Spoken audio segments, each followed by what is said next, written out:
Hello guys, welcome back. नमस्कार, कैसे हैं आप लोग। हाजिर हूँ मैं अपने व्लॉग में। और कल हम गए थे, मैं और बिट्टू गए थे मार्केट, और वहाँ से मैं लाई थी ये वाइट ऊद। ये एक परफ्यूम है। हाँ हाँ हाँ, बड़ी अच्छी खुशबू है इसकी। तो मैं आजकल ना न्यूमरोलॉजी और अंक शास्त्र के बारे में थोड़ा पढ़ाई कर रही हूँ, देख रही हूँ उसके बारे में। तो उसमें मुझे बताया है, उसमें मतलब बताया गया है कि अगर आपकी लाइफ में कुछ प्रॉब्लम आती है तो आपको क्या करना चाहिए। तो परफ्यूम वगैरह लेके आपको अपने कानों के पीछे, अपने ये शुक्र पर्वत होता है, ये हमारा हाथ का ये जो एरिया है शुक्र पर्वत होता है, यहाँ पर आपको ये परफ्यूम लगाना है और कान के पीछे यहाँ लगाना है। सो मैं ये आजकल कर रही हूँ। और थोड़ा मुझे न्यूमरोलॉजी में बचपन से शौक था। मैं बचपन से कीरो की बुक पढ़ रही थी, तो न्यूमरोलॉजी का काफ़ी नॉलेज था। तो मैं सोच रही हूँ कि क्यों ना अब न्यूमरोलॉजी के बारे में ज़्यादा पढ़ाई कर ली जाए, अंक शास्त्र के बारे में। और वही मैं कर रही हूँ।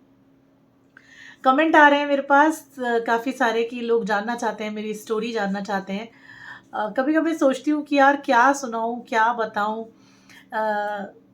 लाइफ बहुत स्ट्रगल में गुजरी है, लेकिन मैं नहीं चाहती कि मैं बहुत ज़्यादा अपनी स्ट्रगल लाइफ किसी के सामने रखूं, ठीक है।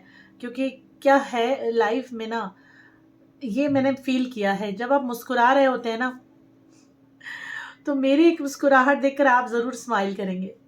लेकिन अगर मैं रो रही होंगी, है ना, तो कोई भी मेरे साथ रोने नहीं लगेगा।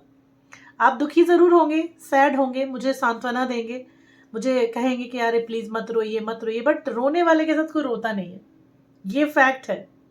मगर जब लोग स्माइल पास करते हैं, तो एक स्माइल को देखकर अगला बंदा स्माइल ज़रूर करता है। तो ये एक फैक्ट बात है। तो मैं नहीं चाहती हूँ कि मैं यार रोऊँ गाऊँ, रो के दिखाऊँ कि मैं बहुत दुखी हूँ। दुखी तो मैं, देखिए, दुखी इस दुनिया में सुख और दुख, ये दो पहलू हैं लाइफ के। ये चलेंगे ही चलेंगे, इनको कोई बटा नहीं सकता, इनको कोई हटा भी नहीं सकता लाइफ से। एक दौर था जब हम बहुत खुश थे, इतने खुश थे, इतने खुश थे कि मतलब हमारे पास पैसे नहीं होते थे, फिर भी हम बहुत खुश थे। हमें जितने पैसे मिलते थे हम उनसे अपनी ख्वाहिशों को पूरा कर लिया करते थे।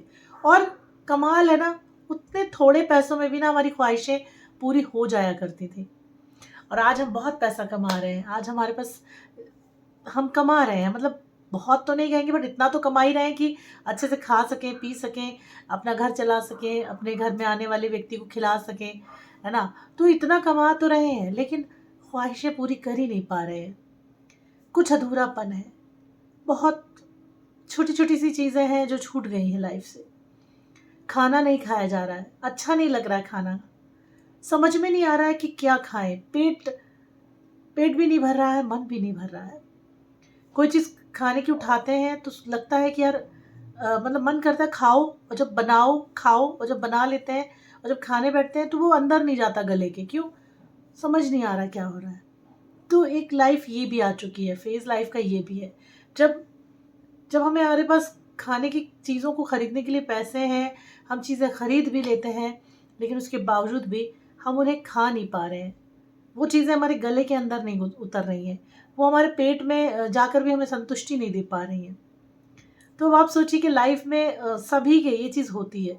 एक ना एक टाइम पे लाइफ में ये फेज़ इंसान के जीवन में आता ही आता है।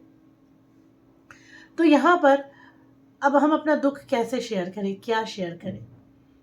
तो मगर मैं सोचती हूँ नहीं यार, कभी-कभी स्ट्रगल की चीज़ों को शेयर करना चाहिए। तो चलिए, मैं शेयर ज़रूर करूँगी, कोशिश करूँगी कि मैं शेयर करने लायक शब्दों को इस्तेमाल कर पाऊँ। कई बार क्या होता है ना कि आप अपने बारे में बता ही नहीं पाते हो। जैसे आज मुझसे कोई पूछे ना अपने बारे में कुछ बताइए, मुझे तो लगेगा कि यार कुछ भी नहीं है बताने के लिए, क्या बताऊँ मैं? क्या स्टोरी क्रिएट करूँ अपने बारे में? तो ये लाइफ़ में एक हो जाता है कभी-कभी।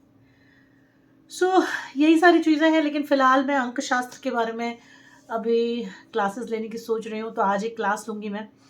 और धीरे-धीरे मैं सोच रही हूँ कि अपने कुछ चीज़ों को बढ़ाऊँ, नॉलेज को बढ़ाऊँ। और जैसे कि अगर मैं बात करूँ तो मैं 17 अंक की हूँ, मतलब 17 मेरा डेट ऑफ बर्थ है, 17, 1 और 7। तो 1 और 7 को अगर मैं कैलकुलेट करती हूँ तो मैं 8 हो जाती हूँ, मतलब 8 डिजिट आ जाता है मेरा। अगर हम बात करें ओवरऑल नंबर्स की तो 1 टू 9 नंबर्स होते हैं, तो 1 और 7 मिला के 8 हो जाता है। लेकिन मेरा जो डेट ऑफ बर्थ है वो है 17 अप्रैल 1977, यानी कि 17041977। तो मेरे में 777 आता है। इसीलिए मुझे लगता है कि मेरी लाइफ में कुछ चैलेंजेस बहुत ज़्यादा हैं। मैं बचपन में मैं मतलब ये तो नहीं कहूँगी कि मैं बहुत बीमार थी, मगर मैं बीमार थी। मुझे बुखार या ऐसी कोई बीमारी नहीं थी, मगर मुझे स्किन एलर्जी थी, जो कि 10-11 साल की उम्र से शुरू हुई। और क्यों शुरू हुई, कैसे शुरू हुई, क्या उसका कॉज़ था, आज तक वो समझ नहीं आया किसी को। और वो बीमारी मेरे माँ-बाप को बहुत ज़्यादा ट्रबल में रखती थी। उन्हें लगता था कि अरे! इसकी शादी कैसे होगी? अरे! इसके साथ इसकी शादी कैसे होगी? क्योंकि वो ऊपर दिखती थी स्किन पे। तो बचपन से वो एलर्जी मुझे थी, ठीक है? और 10-11 साल की उम्र से वो एलर्जी मुझे थी और वो काफ़ी दिनों तक चली, यानी कि 22 साल तक वो चली। और फिर उसके बाद जब मैं मतलब अपने सेल्फ बुक स्टडी करने लगी थी, और मेरे घर में एक बुक आती थी, अलीगढ़ से छपती है वो, उसका नाम है सुधा निधि। अब वो शायद आप लोगों ने कभी पता किया हो, सुधा निधि के बारे में पढ़ा हो किसी ने। सुधा निधि एक आयुर्वेदिक बुक है जो कि अलीगढ़ से छपती है। तो कभी पापा ट्रेन में, हम लोग जब जाते थे अपने नानी के घर इटावा, तो शायद पापा ने उसका ट्रेन में मतलब स्टेशन पर शायद वहाँ पर कुछ वो ले लिया होगा सब्सक्रिप्शन वगैरह, तो वो बुक हमारे घर आने लग गई थी। तो काफ़ी आती थी उसमें बुक्स, पतली-पतली भी आती थी, काफ़ी मोटे भी आती थी, काफ़ी बुक्स थी हमारे पास, हमारे घर पे हो गई थी। तो एक बुक आई और वो बुक मैंने पढ़ी, तो मुझे ऐसा लगा कि यार ये जो जो मतलब इसमें एलर्जी लिखी हुई है, वो मेरे बॉडी पे जो एलर्जी है वो वही है। बॉडी पे मतलब मुझे पैरों के तलवों में होती थी, तलवे जैसे पैरों के तलवे, और पैरों के तलवे से उठ के फिर मेरे हाथों में भी आई थी वो बचपन में ही। तो फिर मैंने पढ़ा, फिर मैंने अपने पापा को बोला, फिर वो मुझे आयुर्वेदिक हॉस्पिटल लेकर गए, फिर मैंने वहाँ ट्रीटमेंट लिया। सो फाइनली 22-23 पर वो मेरी बीमारी जो थी वो ख़त्म हो गई थी। यानी फिर 2 साल तो इलाज उसका चला ही चला था। तो अगर मैं न्यूमरोलॉजी की बात करूँ तो सबका ये कहना है कि अगर आपके डेट ऑफ बर्थ में 7 आ रहा है, 777 आ रहा है, और अगर आप 8 हो रहे हो तो आपको ट्रबल रहेगा ही रहेगा। और वो ट्रबल था मेरी लाइफ में। तो ये सबसे बड़ा ट्रबल था मेरी लाइफ में कि मैं बीमारी से जूझ रही थी। मैंने अपनी पूरी ग्रेजुएशन, मैंने अपनी पूरी मतलब 10th के बाद से पूरी पढ़ाई जो है उसी बीमारी में की है। मेरे तलवे पूरे फटते थे, स्किन ड्राई होती थी। उसको पाम सोराइसिस कहते हैं, ठीक है? वो पाम सोराइसिस था मुझे। इवन शायद वो मुझे अभी भी है, लेकिन लेकिन क्योंकि मैंने उसका ट्रीटमेंट लिया है ना? मैंने पंचकर्मा करवाया, पंचकर्मा होता है आयुर्वेद का, पंचकर्मा 3 बार करवाया है मैंने। 13-13 दिन का प्रोसेस होता है पंचकर्मा का। पहले मैंने जबलपुर में करवाया, फिर मैंने दिल्ली में भी करवाया, फिर मैंने रुड़की में जाके बाबा रामदेव के आश्रम में जाके वहाँ पे पंचकर्मा करवाया। तो पंचकर्मा जो होता है वो आपके बॉडी के इंटरनल जो पॉइजनस चीज़ें होती हैं उसको क्लीन करता है।